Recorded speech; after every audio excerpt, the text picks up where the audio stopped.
इस कहानी की शुरुआत में हमें दिखाया जाता है कि आज से हजारों सालों पहले जब मंकी किंग ने देवताओं का अपमान किया था तो देवताओं ने उसे पत्थरों की जेल में कैद कर दिया था, जिससे मंकी किंग कई सालों तक उन पत्थरों में दफन रहा। लेकिन फिर एक दिन एक मास्टर ने उसकी मदद की और उसे कैद से आजाद कर दिया, जिससे मंकी किंग उन्हें मास्टर मानने लगा। फिर मंकी किंग अपने मास्टर और उनके दो शिष्य सैंडी और बाजी के साथ एक यात्रा पर निकल गया, जिसमें उन्होंने बहुत से डीमन का खात्मा किया।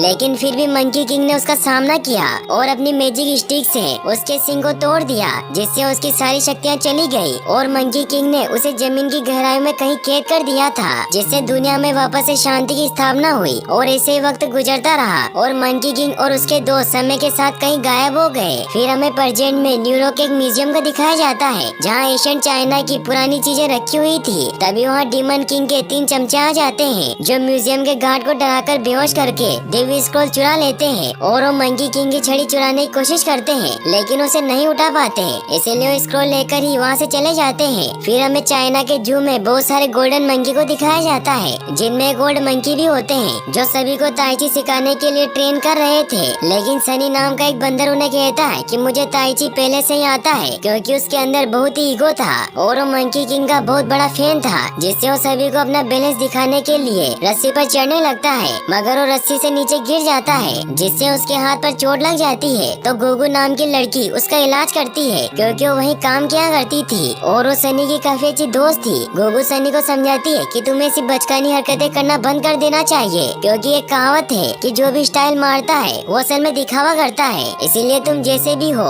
वैसे ही मुझे अच्छे लगते हो। फिर गुगु सनी को एक कंप्यूटर प्रोग्राम के बारे में बताती है, जिसकी मदद से वो अलग अलग जगहों पर फोटो क्लिक कर सकते थे। फिर वो दोनों अपनी अलग अलग जगहों की पिक्चर क्लिक करते हैं। तभी वहाँ जू का मैनेजर भी आ जाता है, जो गुगु पर गुस्सा करने लगता है। वो उसे कहता है कि मैंने तुम्हें कहा था कि तुम्हें मंकी से दूर रहना चाहिए, क्योंकि तुम्हारी वजह से ये मंकी बिगड़ते जा रहे हैं। सनी भी से काफी सैड हो जाता है और वो वापस से जू में जाकर सो जाता है। वो सोचता है कि काश अगर मेरे पास भी मंकी किंग जैसी शक्तियाँ होती तो मेरे भी फैंस होते और लोग मुझे पसंद करते। वहीं हमें दिखाया जाता है कि गुगु अपने रूम में बैठी हुई अपना काम कर रही होती है कि तभी डीमन किंग के चमचे वहाँ आकर गुगु को बेहोश कर देते हैं और उसे लेकर अपने साथ चले जाते हैं, क्योंकि गुगु पिछले जन्म के मंकी किंग के मास्टर की तरह दिखाई देती थी। फिर अगली सुबह जब गुगु सभी बंदरों को खाना देने नहीं जाती तो सनी काफी परेशान हो जाता है, क्योंकि जू मैनेजर कल गुगु पर बहुत गुस्सा हो रहा था। इसीलिए उसे लगता है कि मैनेजर ने उसे काम से निकाल दिया है, इसीलिए वो गुगु से मिलने के लिए उसके रूम में जाता है, लेकिन गुगु वहाँ नहीं होती। इससे सनी काफी परेशान होता है कि मैनेजर ने उसे काम से निकाल दिया है। तभी सनी देखता है कि गुगु का लैपटॉप और बैग वहीं रखा हुआ है और वो वहाँ कुछ टूटी हुई चीजें भी देखता है, जिससे उसे अंदाजा हो जाता है कि गुगु के साथ जरूर कुछ बुरा हुआ है। फिर जब वो लैपटॉप को ऑन करता है तो उसमें उसे कल रात की फुटेज मिलती है, जिसमें मंकी किंग के चमचे गुगु को पकड़कर अपने साथ ले जा रहे थे। सनी ये देखकर काफी डर जाता है कि गुगु का किडनैप कर लिया गया है। उसे कुछ समझ नहीं आता कि वो करे तो क्या करे। तभी उसे वहाँ एक केप दिखाई देती है, जो उन्हीं डीमन किंग के चमचों की होती है और उस पर न्यूयॉर्क लिखा हुआ होता है, जिससे अब सनी डिसाइड करता है कि वो न्यूयॉर्क जाकर अपनी दोस्त गुगु को बचाएगा। फिर वो न्यूयॉर्क जाने के लिए निकल जाता है। वो जू से बाहर निकलने के लिए मंकी टेडी के साथ मिक्स हो जाता है, जिससे वो वहाँ से निकलकर न्यूयॉर्क की बस में चला जाता है, जहाँ से वो एयरपोर्ट पहुँचकर एक बैग में छिप जाता है, जिससे वो कुछ ही घंटों में न्यूयॉर्क पहुँच जाता है। सनी को न्यूयॉर्क काफी खूबसूरत लगता है, लेकिन वहाँ के लोग मंकी को देखकर काफी ज्यादा डरने लग जाते हैं और एक सेंट नाम का पुलिस ऑफिसर उसे पकड़ने के लिए उसके पीछे पड़ जाता है। लेकिन सनी कारों के ऊपर छलांग लगाकर उसके हाथों से बच जाता है और एक टेम्पल के अंदर आ जाता है, जहाँ बुद्धा के मूर्ति के पीछे छिपा है एक पिग सनी को परेशान करने के लिए बुद्धा की आवाज में उससे पूछता है कि तुम कौन हो और यहाँ न्यूयॉर्क सिटी में क्यों आए हो। तो सनी से काफी डर जाता है और फिर उन्हें बताता है कि मैं कुंग फू मास्टर हूँ और मैं यहाँ एक बहुत बड़े मकसद से आया हूँ। तभी बाजी बाहर आ जाता है और वो सनी को बताता है कि मेरा नाम मास्टर बाजी है और मैं तुम्हारे साथ मजाक कर रहा था। तभी वहाँ वो ऑफिसर आने लगता है तो बाजी सनी को अपने पीछे छिपा लेता है, जिससे सनी उस ऑफिसर से बच जाता है। फिर बाजी वहाँ से जाने लगता है तो सनी उसे रोकता है और कहता है कि आप मेरे मकसद में मदद कर सकते हैं। और फिर वो उसे उन डीमन की हेड देता है, जिसे सूंघते ही बाजी को पता चल जाता है कि वो हेड डीमन किंग के चमचों की है। इसीलिए वो सनी को बताते हैं कि बुद्धा के सीक्रेट स्क्रॉल को डीमन किंग के चमचों ने चुरा लिया है, क्योंकि कहानियों के मुताबिक डीमन किंग आज भी जिंदा है और न्यूयॉर्क सिटी के नीचे कहीं छिपा हुआ है। तो सनी उन्हें कहता है कि ऐसा नहीं हो सकता, क्योंकि मैंने सुना था कि मंकी मंकी किंग ने सालों पहले उसे हरा दिया था और उसके सिंग के 2 टुकड़े कर दिए थे। तो रिप्लाई में बाजी उसे कहते हैं कि मंकी किंग ने सिर्फ उसे हराया था, खत्म नहीं किया था और उसके सिंग के 2 नहीं 3 टुकड़े हो गए थे क्योंकि मैं उस वक्त वहीं मौजूद था। इससे सनी समझ जाता है कि वो जूबाजी है जो मंकी किंग के काफी अच्छे दोस्त थे और उनके साथ सफर पर गए थे। इससे वो बहुत खुश होता है और उन्हें कहता है कि आप मेरी मदद कीजिए और मुझे मंकी किंग की टेक्निक सिखाइए। तो बाजू से कहता है कि मैं काफी बूढ़ा और मोटा हो चुका हूँ, इसीलिए मैं न्यूयॉर्क सिटी में डीमंस को ढूंढता नहीं फिर सकता। तो सनी उन्हें कहता है कि मैं यहाँ अपनी दोस्त गुगु को बचाने आया हूँ क्योंकि डीमन किंग के चमचों ने उसका किडनैप कर लिया है। तो बाजी उसका साथ देने के लिए तैयार हो जाता है। फिर वो जरूरत का सारा सामान इकट्ठा करके मिशन पर निकल जाते हैं। सनी बाजी से पूछता है कि हम कहाँ जा रहे हैं। तो बाजी उसे स्टिक से ड्रॉ करके बताते हैं कि हमें डीमन किंग को ढूंढने के लिए उसके सिंग के 3 टुकड़े ढूंढने होंगे क्योंकि वो 3 टुकड़े मिलकर ही हमें डीमन किंग का पता बताएंगे। फिर वो उसे ये भी बताते हैं कि बुक में लिखा हुआ है कि सिंग का पहला टुकड़ा सेंट्रल पार्क के कासल के पीछे छिपा हुआ है। फिर वो दोनों वहाँ जाने के लिए निकल जाते हैं। रास्ते में बाजी सनी को कहते हैं कि तुम्हें असली कुंफू मास्टर बनने के लिए तुम्हें खुद को अंदर से समझाना होगा, जैसे मंकी किंग ने अपनी बहादुरी दिखाई थी तुम्हें भी वही करना होगा। फिर उसे एक पेड़ से दूसरे पेड़ पर जंप लगाने को कहते हैं। सनी को ये सब काफी आसान लगता है और वो बहुत खुश होता है और वो एक पेड़ पर चढ़कर दूसरे पेड़ पर छलांग लगाता है, लेकिन वो दूसरे पेड़ पर नहीं पहुंच पाता और नीचे गिर जाता है। तो बाजू से कहते हैं कि स्पाइडर मंकी कभी भी नीचे नहीं गिरते क्योंकि उन्हें विश्वास होता है कि अगली डाल हमेशा पास ही होती है, इसीलिए तुम्हें भी खुद पर विश्वास करना होगा। फिर वो उसे एक डिवाइन स्पाइडर मंकी का बाल देते हैं और उसे कहते हैं कि इसे हर वक्त अपने पास रखना और ये तुम्हारा मार्गदर्शन करेगा। तो सनी उस बाल को अपने हाथ में बांध लेता है और वापस से दूसरे पेड़ पर जंप करने की कोशिश करने लगता है, लेकिन काफी कोशिश करने के बाद भी वो दूसरे पेड़ पर जंप नहीं लगा पाता। तो बाजी से कहता है कि मुझे तो लगता है कि इस बाल में ही कोई प्रॉब्लम है। तो बाजू से समझाते हैं कि प्रॉब्लम उस सफेद बाल में नहीं है, बल्कि प्रॉब्लम ये है कि तुम्हारा खुद पर विश्वास नहीं है, इसीलिए उसे प्रैक्टिस करते रहने को कहते हैं। तभी हमें दिखाया जाता है कि एक डीमन उन दोनों पर नजर रख रहा होता है। वहीं फिर हमें जमीन के अंदर डीमन किंग को दिखाया जाता है जिसने गुगु को पकड़कर कैद कर रखा था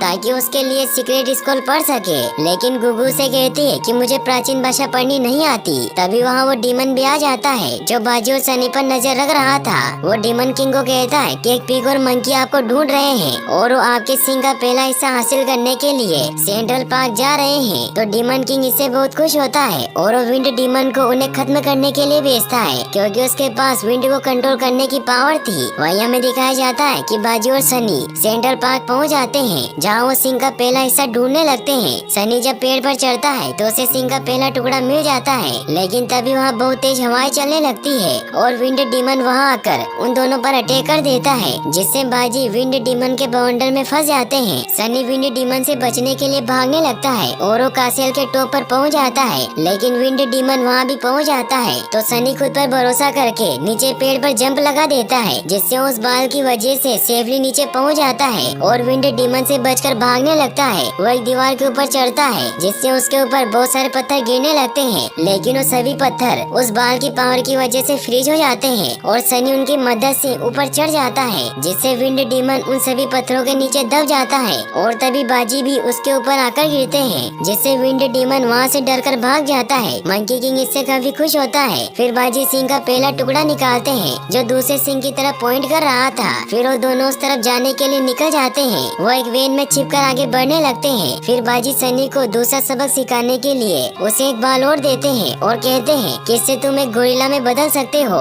लेकिन तुम्हें उसके लिए कॉन्फिडेंट होकर सोचना होगा कि तुम एक गोरिल्ला हो। सनी जब अपने दिलो दिमाग से सोचता है कि वो एक गोरिल्ला है तो एक 10 फीट ऊंचे गोरिल्ला में चेंज हो जाता है, जिससे वो ड्राइवर काफी ज्यादा डर जाता है और सनी उस वेन को ही ऊपर उठा लेता है। तो बाजू से ऐसा करने से मना करते हैं, तो सनी उस वेन को वापस से नीचे रख देता है। बाजू से समझाते हैं कि एक असली लीडर कभी भी बेकसूर लोगों को दुख नहीं पहुंचाता। तो सनी उन्हें कहता है कि मैं तो सिर्फ स्टाइल मार रहा था। तभी वो देखते हैं कि वो सिंह के दूसरे टुकड़े की डेस्टिनेशन पर पहुंच गए हैं, जो कि काइसलर बिल्डिंग होती है। फिर वो दोनों उस बिल्डिंग के टॉप पर पहुंचते हैं, लेकिन बाजी देखते हैं कि सिंह अभी भी बिल्डिंग के ऊपर पॉइंट कर रहा है। तो सनी ऊपर चढ़ने लगता है। तभी स्टॉर्म डीमन उस पर अटैक करने के लिए आ जाती है, जो स्टॉर्म पावर से सनी पर अटैक करने लगती है, लेकिन सनी खुद को एक गोरिल्ला में चेंज कर लेता है, जिससे वो स्टॉर्म डीमन को बराबर की टक्कर देने लगता है और उसे पकड़कर नीचे गिराने लगता है। लेकिन तभी स्टॉर्म डीमन अपनी पावर का इस्तेमाल करती है, जिससे वो दोनों दूर जाकर गिर जाते हैं। स्टॉर्म डीमन सनी पर वापस अटैक करने आने लगती है। तभी सनी उस पर एक स्टिक से अटैक करके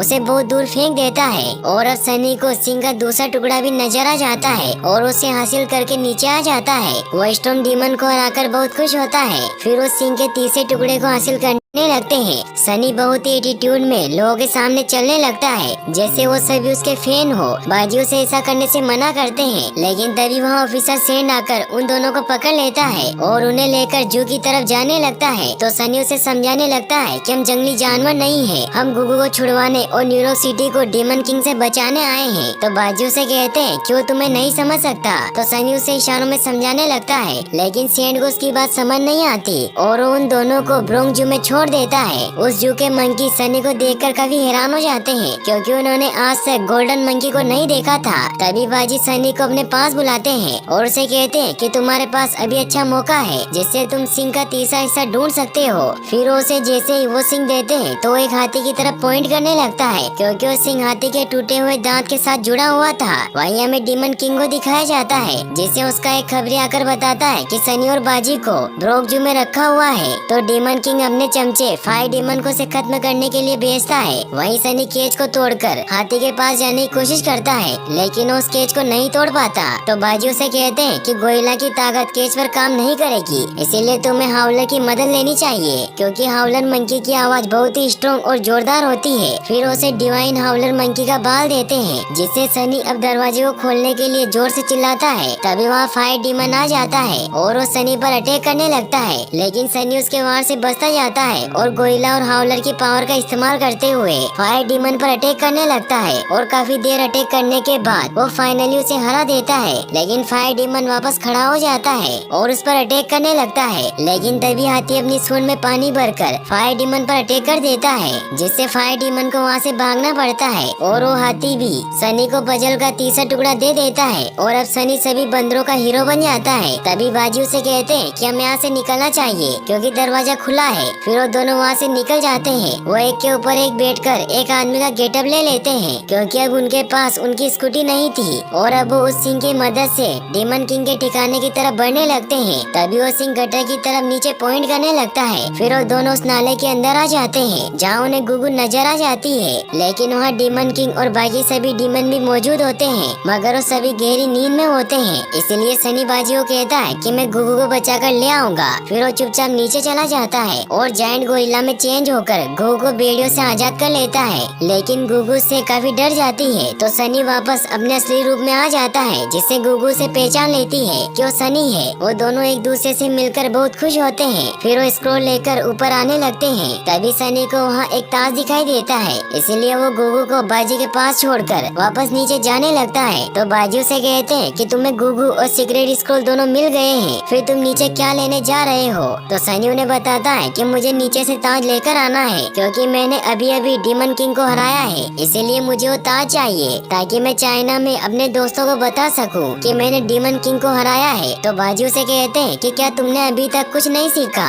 फिर उसे समझाने लगते हैं कि एक मास्टर कभी भी अपने ईगो को कामयाबी के बीच नहीं लाता। तो सनी उन्हें कहता है कि मैंने पूरी जिंदगी ताने सुने हैं और गालियाँ खाई है, इसीलिए मुझे पहली बार कुछ कर दिखाने का मौका मिला है। फिर उन्हें ये भी कहता है कि अब आप मुझसे जल रहे हैं क्योंकि मेरे पास कुल पावर्स है और आप सिर्फ एक छोटे और बुढ़े पिग हैं, जिससे बाजी काफी सैड होकर वहाँ से चले जाते हैं। गुगू सनी को कहती है कि तुम ये क्या कर रहे हो, लेकिन सनी उसकी बात भी नहीं सुनता और ताज लेने के लिए चला जाता है। लेकिन ये डीमन किंग का एक ट्रैप होता है जिससे सनी जैसे ही उस ताज को उठाता है वो एक केज में बंद हो जाता है। इससे डीमन किंग बहुत खुश होता है और फायर डीमन गुगू को भी वापस पकड़ लेता है और वो टूटा हुआ सिंह छीनकर वापस डीमन किंग को दे देता है, जिससे डीमन किंग जैसे उस सिंह को पहनता है तो उसकी शक्तियाँ उसके पास आ जाती है और डीमन किंग सनी को बताता है कि मैं तुम्हारी वजह से सीक्रेट स्क्रॉल की शक्तियों को अपने अंदर खींच सकता हूँ क्योंकि तुम्हारी वजह से मेरा सिंह मुझे वापस मिल गया और ये मेरी तुम्हें यहाँ लाने की चाल थी,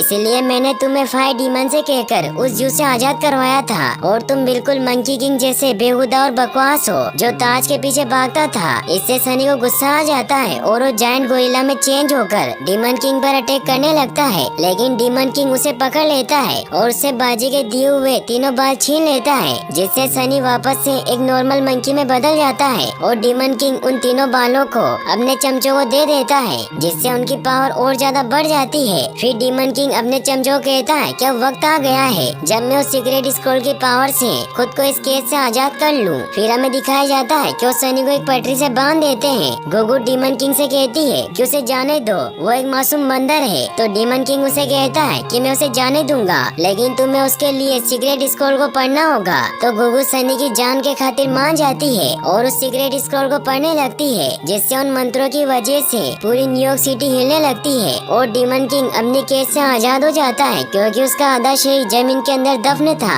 डीमन किंग इससे बहुत खुश होता है। तो गुगु से कहती है कि तुमने मुझसे वादा किया था कि तुम सनी को छोड़ दोगे। तो डीमन किंग उसे कहता है कि अपनी जिंदगी में एक चीज हमेशा याद रखना कि तुम डीमन पर कभी भरोसा मत करना। फिर वो अपने चमचों के साथ पुराने चाइना में आइलैंड लॉर्ड से उसकी गद्दी छीनने के लिए निकल जाता है। सनी से कभी परेशान हो जाता है। वहीं हमें पुलिस स्टेशन में ऑफिसर सेंड को दिखाया जाता है, जो जब मंकी किंग की प्राचीन कहानियों की किताब उठाकर देखता है तो उससे उसमें मंकी किंग के साथ उसके दो दोस्त बाजी और सैंडी भी नजर आते हैं, जिससे उसे याद आता है कि वो पिछले जन्म में सैंडी था। वहीं हमें दिखाया जाता है कि एक ट्रेन तेजी से सनी की तरफ बढ़ रही होती है और सनी को अपनी गलती का एहसास हो जाता है कि उसे मास्टर बाजी की बात सुननी चाहिए थी। तभी वो ट्रेन सनी के काफी करीब पहुंच जाती है, लेकिन तभी बाजी वहां आकर उस ट्रेन को अपनी शक्तियों की मदद से रोक देते हैं और बाजी सनी को कहते हैं कि मैंने तुम्हारे साथ बुरा किया, मुझे तुम्हें छोड़कर नहीं जाना चाहिए था। तो सनी भी उन्हें सॉरी कहता है, लेकिन बाजी उसे कहते हैं कि अभी हमारे पास ज्यादा टाइम नहीं है। फिर बाजी उसे लेकर ऊपर आते हैं, जहाँ सभी चीजें फ्रीज हुई होती है, क्योंकि बाजी ने समय को रोक दिया था। सनी भी इससे काफी हैरान होता है और उनसे पूछता है कि आपने कैसे किया। तो बाजी उसे बताते हैं कि बहुत ही मुश्किल और स्पेशल टेक्निक है, जिसका असर 1 घंटे के अंदर खत्म हो जाता है, इसीलिए हमें जल्दी करना होगा ताकि हम डीमन किंग को हरा सके। तो सनी उन्हें कहता है कि मेरे अंदर अब मंकी किंग जैसी पावर नहीं रही और अब मैं सिर्फ एक आम बंदर बन गया हूँ। तो बाजी उसे समझाते हैं कि बालों की पावर से कुछ नहीं होता, हमें असली ताकत अपने अंदर की चीजें बनाती है, जिससे तुम एक हम्बल वॉरियर बन सकते हो। तो सनी भी उनकी बात समझ आता है। फिर बाजी उसे हम्बल वॉरियर की ट्रेनिंग देने लगते हैं, जिससे सनी कुछ ही टाइम में अपने अंदर की पावर से हमला करना सीख जाता है और उसमें गोरिल्ला जैसी पावर आ जाती है। इससे बाजी भी बहुत खुश होते हैं। फिर बाजी उसे कहते हैं कि हमें डीमन किंग की अगली चाल का पता लगाना होगा। तो सनी उन्हें कहता है कि मैंने सुना था कि वो पुराने चाइना में आइलैंड लॉर्ड से उसकी गद्दी छीनने जा रहा है। तो बाजी उसे कहते हैं कि डीमन किंग भी समय में पीछे नहीं जा सकता, इसीलिए वो न्यूयॉर्क के म्यूजियम में जा रहा होगा, क्योंकि वहाँ एग्जीबिशन होने वाला है, इसीलिए चाइना के मेयर भी वहीं होंगे। तभी बाजी का जादू खत्म हो जाता है और सब कुछ वापस नॉर्मल हो जाता है। बाजी सनी को कहते हैं कि म्यूजियम शहर के दूसरी तरफ है, इसलिए मैं वहाँ पैदल नहीं जा सकता। तभी वहाँ ऑफिसर सेंड आ जाता है और वो उन दोनों को लेकर चाइना म्यूजियम की तरफ बढ़ने लगता है। वहीं हमें दिखाया जाता है कि चाइना म्यूजियम में एग्जीबिशन चल रहा होता है कि तभी डीमन किंग वहाँ आकर हमला कर देता है। ये देखकर सभी आदमी वहाँ से भागने लगते हैं। तो डीमन किंग के चमचे सभी आदमियों को वहीं रोक लेते हैं और डीमन किंग सभी को कहता है कि आज तुम न्यूयॉर्क के पहले किंग को बनते हुए देखोगे। तो स्टॉर्म डीमन उससे कहती है कि हमें तो चाइना जाना था, फिर हम यहाँ न्यूयॉर्क में क्या कर रहे हैं। तो डीमन किंग उसे कहता है कि मैं यहाँ न्यूयॉर्क का किंग बनकर सभी फाइनेंशियल मार्केट को कंट्रोल करूंगा, जिससे सभी दुनिया के लीडर मेरे आगे झुके रहेंगे। तभी बाजी सेंड और सनी वहाँ आ जाते हैं और वो डीमन किंग को कहते हैं कि हमारे होते हुए ऐसा कुछ नहीं होगा। तो डीमन किंग अपने चमचों को उस पर अटैक करने के लिए भेजता है। तो सनी सैंडी और बाजी को कहता है कि मैं इन सभी को संभालता हूँ और आप दोनों सभी लोगों को यहाँ से बाहर निकालिए। फिर डीमन किंग के चमचे सनी पर अटैक करने लगते हैं, लेकिन सनी उनके वार से बचता जाता है और उनकी पावर को एक दूसरे के खिलाफ इस्तेमाल करता है। वहीं डीमन किंग म्यूजियम में रखी मंकी किंग की छड़ी उठाने की कोशिश करता है, लेकिन वो उसे नहीं उठा पाता, क्योंकि उसे सिर्फ मंकी किंग ही उठा सकता था। वहीं सनी अपने दिमाग का इस्तेमाल करते हुए उन सभी डीमन की पावर को उनके खिलाफ इस्तेमाल करता है, जिससे वो तीनों डीमन बेहोश हो जाते हैं। ये देखकर डीमन किंग बाहर आकर मेयर और गुरु को पकड़कर एक बिल्डिंग पर टांग देता है और फिर वो सनी पर अटैक करने लगता है। वहीं सैंडी और बाजी भी म्यूजियम में रखे अपने पुराने हथियार लेकर डीमन किंग का सामना करने के लिए आ जाते हैं और फिर वो तीनों एक अच्छी टीम की तरह डीमन किंग पर अटैक करने लगते हैं। लेकिन डीमन किंग अपनी पूरी पावर का इस्तेमाल करके बाजी को इंजर्ड कर देता है, जिससे बाजी दूर जाकर गिर जाते हैं और सनी भी म्यूजियम के अंदर चला जाता है। वो उसे डीमन किंग पर बहुत गुस्सा आता है, इसलिए वो वहाँ रखी मंकी किंग की छड़ी उठा लेता है, क्योंकि सनी ही पिछले जन्म में मंकी किंग था, इसीलिए उसे ताइची से इतना लगाव था। डीमन किंग ये देखकर हैरान होता है, क्योंकि वो खुद भी उस छड़ी को नहीं उठा पाया था। फिर सनी डीमन किंग पर अटैक करने लगता है, लेकिन इस बार सनी के पास उसकी छड़ी होती है, इसीलिए वो डीमन किंग पर भारी पड़ता है और बाजी के द्वारा सिखाई हुई स्किल की मदद से फाइनली डीमन किंग पर अटैक करके उसके सिंग को वापस तोड़ देता है, जिससे डीमन किंग की पावर चली जाती है और फिर सनी उसे वापस स्टेचू ऑफ लिबर्टी के नीचे दफन कर देता है। फिर सनी उस छड़ी को नीचे रख देता है। ये देखकर गुगु बहुत खुश होती है। फिर सनी मास्टर बाजी के पास जाता है। बाजी भी सनी के काम से बहुत खुश होते हैं और फिर उसे सच्चाई बताते हैं कि तुम असली में मंकी किंग हो। तो सनी को इससे काफी हैरानी होती है, तो बाजू से कहते हैं कि सनी के काम से बहुत खुश होते हैं और फिर उसे सच्चाई बताते हैं कि तुम असली में मंकी किंग हो। तो सनी को इससे काफी हैरानी होती है, तो बाजू से कहते हैं कि तुम जरूर पिछले जन्म की बातें भूल गए होंगे, लेकिन मुझे याद है, क्योंकि मैं तुम्हें पहली बार देखते ही जान गया था कि तुम ही मेरे पुराने दोस्त मंकी किंग हो। तभी बाजी अपना दम तोड़ देते हैं। इससे सनी काफी सैड हो जाता है। फिर हमें दिखाया जाता है कि सनी गुगु के साथ वापस चाइना के जू में लौट आता है, जहाँ उसके सभी दोस्त मिलकर डांस करने लगते हैं और अब जू मैनेजर भी उनके साथ खुश होते हैं। फिर हमें एंड में दिखाया जाता है कि बाजी ने फिर से पुनर्जन्म ले लिया है, क्योंकि वहाँ एक पीक के बम पर बाजी के जैसा ही निशान होता है और यहीं पर ये मूवी एंड हो जाती है।